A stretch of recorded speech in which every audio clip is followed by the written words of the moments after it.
right, good Friday morning. Thanks for checking out this Iowa forecast update here.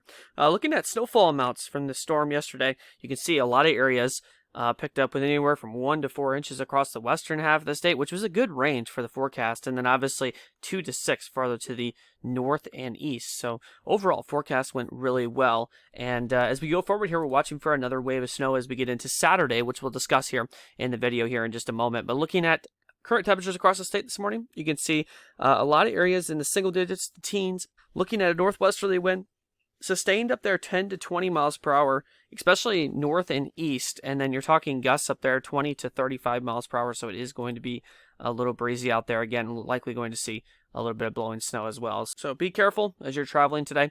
But looking at high temperatures today, we're seeing single digits, teens across northern Iowa. You can see 20s back into southwest Iowa, and then definitely cooling things down here as we go into 5, 6 o'clock tomorrow morning here. You can see some areas across north and northeast Iowa. You're expecting below zero temperatures for lows later on tonight. As you get farther to the south here, you can see single digits, even some teens back into southwest Iowa here. So like I was just talking a minute ago, we're watching for that next risk of snow as we get into Saturday. Really think as we get towards 4 or 5 a.m. we're starting to work in some snow, especially as you get towards 7 a.m. Tack on a couple more hours, we get into 9 a.m. Saturday morning. You go through about 11 a.m., tack on a few more hours through 1 p.m. And then again, as we get through 3 p.m.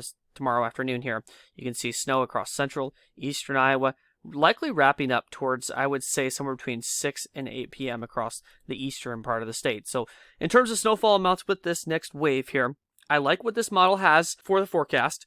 What I will say is I think there can be some tweaking here, all right? This is one operation model showing the risk mainly south of Highway 20, all right? This model brings it farther north. This is the uncertainty right now, guys, that we're dealing with is how far north does that snow band make it? That's going to be kind of the overall uncertainty at the minute. All right, and then here's a high-res model actually showing a lot less snow. I mean, compared to the other two models I just showed you, it's actually a lot less robust. So this is where the uncertainty does take play here. But here's what I'm kind of thinking right now. Trace to 2 in the lighter blue, 2 to 6 farther to the south.